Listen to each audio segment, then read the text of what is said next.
News 22 scope में आप सभी का बहुत बहुत स्वागत है। मैं हूं मनीष कुमार वर्मा। पूर्व केंद्रीय मंत्री रामविलास पासवान ने के उत्तराधिकारी की लड़ाई अब जोरों पर है। एक और जहां चिराग पासवान अपने पिता के असल उत्तराधिकारी का दावा कर रहे हैं, तो रामविलास पासवान के छोटे भाई व केंद्रीय मंत्री पशुपति पारस खुद को असल उत्तराधिकारी बता रहे हैं। उनका कहना है कि आज भी लोकसभा में लोक जनशक्ति पार्टी के तौर पर 6 संसद की संख्या बताई जा रही है और लोकसभा में पार्टी में कोई बंटवारा नहीं हुआ है। वहीं पशुपति पारस हाजीपुर को लेकर काफी संवेदनशील अंदाज में रहते हैं कि वह किसी भी हाल में हाजीपुर नहीं छोड़ेंगे। उनका सवाल चिराग पासवान से है कि आखिर वह जमुई से क्यों सीट नहीं लड़ना चाहते हैं। 10 वर्षों से जमुई की जनता को धोखा देकर क्यों भागना चाह रहे हैं। वहीं पशुपति पारस ने यह भी कहा कि एनडीए से कुछ बातों को लेकर नीतीश कुमार नाराज हो गए थे, लेकिन अब सब कुछ ठीक हो गया है और उनके आने से एनडीए बहुत मजबूत हुआ है बिहार में।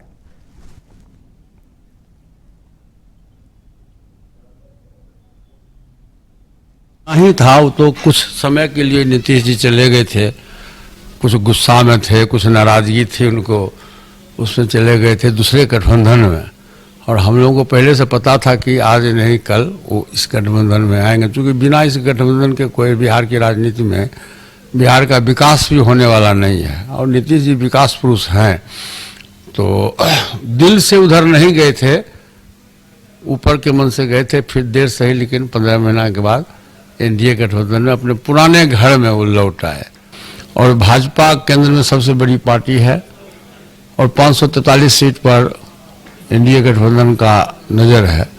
कोई जरूरी नहीं कि बिहार में ही सब सीट बढ़ जाए। जिसको मान लीजिए कुछ कमी बेसी होगा तो बगल का स्टेट है, झारखंड है, बगल में उत्तर प्रदेश है, कहीं न कहीं सबको एडजस्ट कर दिया जाएगा, किसी को नाराजगी नहीं होगी। लोकसभा अध्यक्ष के द्वारा जो रूलिंग आया उसमें लोक जनशक्ति पार्टी के नेता के रूप में पशुपति कुमार पारस को मान्यता दिया गया है और उसमें स्पष्ट लिखा गया है कि लोक जनशक्ति पार्टी में 6 सांसद हैं।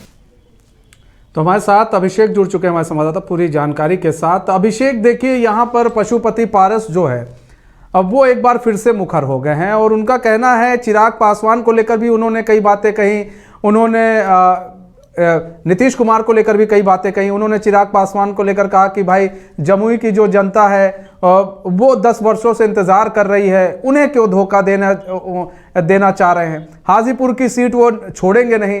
तो ऐसे में क्या समझा जाए कि भतीजे और चाचा के बीच जो लड़ाई है वो थमेगी नहीं, चाहे जितना एनडीए इन लोग को एक करने की कोशिश क्यों ना कर ले। बिल्कुल मनीष, साफ तौर पे आपने ठीक कहा कि ये चाचा भतीजे की जो लड़ाई है वो अब और तल्ख अंदाज में तेज़ धार के साथ बढ़ रही है। और एनडीए के जो तमाम जो बड़े नेता हैं, खास करके बीजेपी के जो बड़े नेता हैं, चाहे वो खुद प्रधानमंत्री नरेंद्र मोदी हो या फिर अमित शाह हो, उन्होंने कई बार कोशिश भी की है कि दोनों के बीच जो मामला है वो समझौते पर आ जाए और पैचअप हो जाए। लेकिन अभी जो हमारे साथ बातचीत में पशुपति पारस जो कहे हैं कि किसी भी हाल में वो हाजीपुर सीट नहीं छोड़ेंगे। आखिर जमुई की जनता जो 10 सालों से चिराग पासवान को सम्मान देते रही है, जिताती रही है, आखिर वहाँ से वो जाना क्यों जा रहे हैं, वहाँ से वो हटना क्यों चाह रहे हैं, ये बड़ा सवाल है। चूँकि चिराग पासवान खुद को अपने पिता का उत्तराधिकारी बताते हैं, रामविलास पासवान का उत्तराधिकारी बताते हैं, और पार्टी का असल जो उत्तराधिकारी है वो चिराग पासवान खुद को बोलते हैं। जब उनका पशुपति पारस ने साफ तौर से कहा, जब भैया अपने ज़िंदगी में हमें हाजीपुर सीट सौंप गए हैं और हम उनके रहते में चुनाव लड़े और एमपी बने, फिर बाद में केंद्रीय मंत्री बने, और उसी समय चिराग पासवान को जमुई जब वो चुनाव लड़े तो फिर चिराग पासवान आखिर हाजीपुर पर क्यों अटके पड़े हैं, जबकि वो हाजीपुर में कभी काम भी नहीं किए और हम लगातार काम करते रहे। पार्टी के तमाम जो लोग हैं वो हमारे साथ में जुड़े हुए हैं। पार्टी का हम संस्थापक सदस्यों में से हम भी एक हैं और हम लोग जो भाई हैं, तीनों भाई मिल करके इस पार्टी को सिंचा है, सजोया है। बात सही है मनीष कि जिस तरह से चिराग पासवान लगातार हमलावर हैं पार्टी को लेकर के, जिस तरह से 2020 के चुनाव में अलग होकर के उन्होंने एक अलग मोर्चा अपने पार्टी के तौर पर चुनाव लड़ा और नीतीश कुमार को 43 सीटों पर आना पड़ा। उसके बाद नीतीश कुमार काफ़ी दिनों तक नाराज थे, जिसकी वजह से 2022 में वो अलग हुए थे एनडीए से। और वो बोल भी रहे थे एनडीए से अलग होने का कारण कि हमें हमारे साथ में धोखा किया गया। आज पशुपति पारस ने भी यह बात कहा कि नीतीश कुमार किसी कारणों से, किसी वजहों से वो नाराज थे, जिसके वजह से वो दूर चले गए थे, लेकिन अब सब कुछ ठीक हो गया है, फिर वो वापस आ गए हैं और एनडीए काफ़ी मजबूत हुई है। अगर नीतीश कुमार एनडीए में शामिल होते हैं तो बिहार में जो 40 लोकसभा सीटें हैं उसमें दावेदारी अब एनडीए की काफ़ी मजबूत हो गई है। पिछले बार भी 2019 में 39 सीट, 40 में से 39 सीट एनडीए ने जीती थी और एक सीट सिर्फ किशनगंज की जो एनडीए नहीं कांग्रेस ने जीती थी। तो इस बार जो दावा है एनडीए का कि इस बार 40 सीट, यानी कि कांग्रेस का जीता हुआ जो सीट है किशनगंज, वो सीट भी अब इनके नज़र में है। यानी कि एक तौर पर कहा जाए कि एनडीए में अब कुनबा बढ़ रहा है और पशुपति पारस का अब जो हाजीपुर सीट है वो दावेदारी बढ़ रही है। मनीष, आपको मैं बता दूं कि कुछ दिन पहले जब ओथ सेरेमनी हुआ 28 तारीख को, उसके 2 दिन के बाद पशुपति पारस अपने भतीजे जो सांसद है समस्तीपुर से, प्रिंस राज के साथ जाकर के सीएम हाउस में मुख्यमंत्री से मिलते हैं और उसके बाद भी उन्होंने ये बयान दिया। और अभी तक जब से एनडीए गठबंधन की सरकार फिर से बिहार में बनी है, 28 तारीख को जो ओथ सेरेमनी हुआ है, तमाम जो नेता हैं वो सभी जाकर के एक एक करके मिले हैं।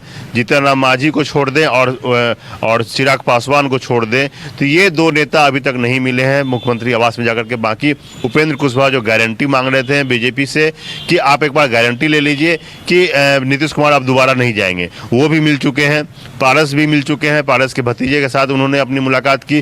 तो एक तरीके से मामला अब क्लियर होता दिख रहा है। जो आगामी लोकसभा चुनाव है उसमें जदयू, बीजेपी, उपेंद्र कुशवाहा की पार्टी और पशुपति पारस की पार्टी, ये 4 पार्टियां बिल्कुल इंटैक्ट है। अभी तक जीतन राम मांझी की तरफ से जो दावे किए जा रहे थे कि हम लोग 2 सीटें चाहिए, अब 2 सीटें, 2 मंत्रालय, दो मंत्री पद, दो नेताओं को मंत्री बनाना चाह रहे थे, तो वो चीजें अब नहीं हो पाई। अब उनके बेटे को ही मंत्री बनाया गया। लेकिन आज जो पशुपति पारस ने जो कहा है बाइस्कोप से खास बातचीत में कि हमारी दावेदारी हाजीपुर ही है, चिराग पासवान यह बताएं कि वो जमुई छोड़ना क्यों चाहते हैं। ये एक बड़ा सवाल है चाचा के तरफ से भतीजा को, और वो मीडिया के माध्यम से ये सवाल कर रहे हैं, बाइस्कोप के माध्यम से ये सवाल कर रहे हैं कि चिराग पासवान पहले ये जवाब दें कि आखिर वो जमुई क्यों छोड़ना चाहते हैं और हाजीपुर क्यों आना चाहते हैं। ये एक बड़ा सवाल जो किया जा रहा है। अब इसका जवाब जो है वो अलग बात है, जब चिराग पासवान किस तरह से देते हैं नहीं देते हैं। लेकिन ये तय है कि चिराग पासवान भी लगातार हाजीपुर में कैंप कर रहे हैं, हाजीपुर में सभा कर रहे हैं। वहीं पारस जब भी आते हैं वो सबसे पहले हाजीपुर जाते हैं, हाजीपुर की जनता से मिलते हैं, शिलान्यास या अन्य कार्यक्रम में शामिल होते हैं, अन्य जो सरकारी कार्यक्रम है या फिर उसके अलावा जो राजनीतिक कार्यक्रम है, जनसभा है, उसको संबोधित करते हैं। तो दोनों चाचा भतीजा हाजीपुर कैंप कर रहे हैं। हालांकि बीच बीच में चिराग पासवान जमुई भी जरूर जा रहे हैं, लेकिन जमुई में अब उनका जो फोकस है वो कम होता दिख रहा है, लेकिन हाजीपुर में फोकस ज़्यादा है। लेकिन हाजीपुर को लेकर के पशुपति पारस ने सभी समय हमेशा से कहा कि हम हाजीपुर सीट से लड़ेंगे। लेकिन अब जो लड़ाई है, चूँकि अब समय आ गया है, अब मार्च के 10 से 12 तारीख या उसके आसपास के समय में आचार संहिता लग जाएगा। यानी कि अब 1 महीने का तकरीबन समय बचा है आचार संहिता लागू होने में। तो सीटों का शेयरिंग होने लगेगा, उसके पहले ही सीट बंटवारा हो जाएगा, कौन किस सीट पर लड़ेगा वो भी तय हो जाएगा और ये तमाम चीज़ें अब तय होने लगेगी। और अब 8 तारीख तक लोकसभा का सेशन है, उसके बाद इन सब चीज़ों में एनडीए की बैठक होगी और तमाम चीज़ों को तमाम जो सीटों को बंटवारा करना है या फिर कौन से दल कितनी सीटों पर किस राज्य में चुनाव लड़ेंगे उसको लेकर के आएंगे। और मनीष, आपको एक बात मैं और बता दूं कि पारस, जो पशुपति पारस जो मंत्री हैं, केंद्रीय मंत्री हैं, जब हमने उनसे सवाल किया, पिछली बार उनकी पार्टी 6 सीटों पर बिहार में चुनाव लड़ी थी, तो क्या इस बार भी 6 सीटों पर चुनाव लड़ेगी? तो उनका यह कहना था कि बीजेपी बड़ी पार्टी है, उसे 543 सीट देखने हैं, पूरे देश में 543 सीट है, तो वो हमारे साथ में बिल्कुल ध्यान रखेगी हमारा। और वो एक तरीके से अपील भी कर रही थी बाइस्कोप के माध्यम से अपने जो बीजेपी के जो शीर्षस्थ नेतृत्व है कि हमारी पार्टी को वो जरूर ध्यान दे और जो सीटें पे वो 6 सीटों पे लड़ी थी वो 6 सीटें उनको फिर से उनके खाते में जरूर जाए। जी मनीष। अच्छा, एक चीज और भी है, देखिए यहाँ पर बार बार हाजीपुर सीट की बात होती है और इसको लेकर एक पशुपति पारस एक जंग सी छेड़ रखे हैं। वो उनका कहना है कि कुछ भी हो जाए हम हाजीपुर सीट तो नहीं छोड़ेंगे। अच्छा, भतीजा जो है वो कह रहा है नहीं भैया हम भी हाजीपुर सीट हम वहाँ से चुनाव लड़ेंगे। अब यहाँ पर जो एनडीए है, जो अब चूंकि दोनों एनडीए के ही गठबंधन में है, दोनों लोग घटक दल हैं, तो ऐसे में क्या एनडीए की तरफ से या फिर बीजेपी की तरफ से इन दोनों को समझाने की कोशिश की गई है? कुछ कहा गया है इनको कि भाई या फिर पशुपति पारस को या चिराग पासवान को कि भाई या तो पशुपति पारस समझ जाएं या तो चिराग पासवान समझ जाएं, क्योंकि लोकसभा चुनाव नजदीक है। अगर ऐसे ही लड़ाई करेंगे तो फिर यहां पर तो जो माइलेज है कोई और लेकर चला जाएगा और ये लोग लड़ते रह जाएंगे। बिल्कुल, देखिए, बिल्कुल इसमें आप बिल्कुल सही कह रहे हैं कि अगर इसमें इस तरह की बातें होती रहेंगी और समय पर इसे सुलझाया नहीं जाएगा तो जो दूसरा खेमा है, यूपीए का खेमा, जिसमें कांग्रेस, लेफ्ट और आरजेडी जो बड़ी पार्टी के रूप में है, उनके कैंडिडेट फिर मजबूती से सामने आ जाएंगे और जो एनडीए है उसको जरूर नुकसान होगा। लेकिन जो जहां तक समझौते की बात है, इसको लेकर के आपको याद होगा कि प्रधानमंत्री नरेंद्र मोदी जब नए संसद भवन का उद्घाटन कर रहे थे, चिराग पासवान ने पैर छू के आशीर्वाद लिया था। प्रधानमंत्री नरेंद्र मोदी ने उन्हें गले लगा लिया था। एक समय लग रहा था कि शायद चिराग पासवान को एनडीए ज्यादा तवज्जो दे रही है, लेकिन अब चीजें बदल गई हैं, क्योंकि अब नीतीश कुमार आ गए हैं। तो नीतीश कुमार एक बड़े घटक दल के तौर पर एनडीए में शामिल हुए हैं। पिछली बार 17 सीटों पर चुनाव लड़के 16 सीटों पर जीत हासिल की थी। इस बार फिर उनका दावा 17 सीटों पर ही है और उसके बाद जो बीजेपी 17 सीटों पर लड़ी थी और 6 सीटों पर लोजपा लड़ी थी। तो इस बार पार्टी में उपेंद्र कुशवाहा भी हैं, उसके बाद रामविलास पासवान के भाई और बेटा भी हैं और जीतन राम मांझी भी हैं। तो जो सीटों का बंटवारा है उसको लेकर के जल्द से जल्द एनडीए में जो भी परेशानी है, हालांकि सभी नेताओं का ये कहना है कोई परेशानी नहीं है, सब समय पर सही हो जाएगा। लेकिन हाजीपुर सीट जो सबसे इम्पोर्टेंट माना जा रहा है, क्योंकि रामविलास पासवान वहां से एक लंबे समय से राजनीति करते रहे हैं और रिकॉर्ड तोड़ वोटों से वो वहां जीतते रहे और हाजीपुर में उन्होंने बतौर रेल मंत्री या अन्य जब मंत्रालय उनके पास रहा है तो हाजीपुर में बहुत सारे योजनाओं का उन्होंने काम किया और बहुत एस्टेब्लिश करने का काम किया हाजीपुर को।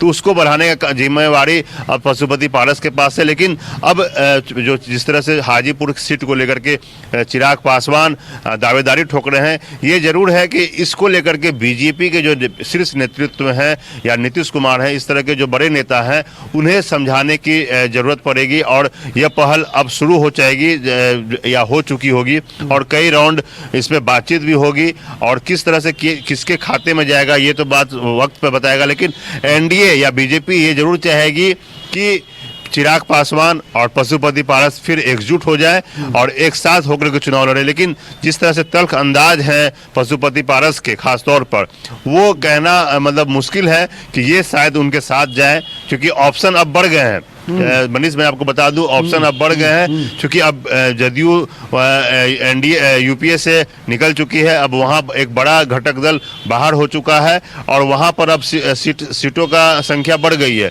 और वहां पर भी अब लोगों को संभावना लोग तलाश रहे हैं और संभावना तलाशने की कोशिश भी हो रही है और दोनों तरफ से, यानी कि एनडीए में जो पार्टी जो शामिल है, जो घटक दल हैं, जिनको अगर लगता है कि यहाँ कम सीटें मिले रही हैं और अगर हम लालू प्रसाद के साथ जाते हैं, कांग्रेस के साथ जाते हैं बिहार में, तो हमें ज्यादा लोकसभा सीटें मिलेंगी, तो उनके तरफ से तलाशा जा रहा है। और जो यूपीए के जो अभी जो भी घटक दल हैं, उनके नेता भी अब वैकल्पिक व्यवस्था या जो विकल्प है वो तलाश कर रहे हैं। तो एक तरीके से हाजीपुर सीट काफी इंपॉर्टेंट माना जा रहा है और इसको लेकर के दोनों की दावेदारी भी काफी अब मजबूत दावेदारी हो रही है और इसको लेकर के अब कौन जीतेगा ये तो वक्त बताएगा। लेकिन इतना जरूर तय है कि पशुपति पारस का जो अंदाज है, जो वर्तमान में वहां से सांसद है, केंद्र में मंत्री हैं, वो भी केंद्रीय मंत्री हैं, और उनकी जो दावेदारी है, जो अंदाज है, उससे ये साफ दिखता है कि वो किसी भी तरीके से समझौते के मूड में नहीं है।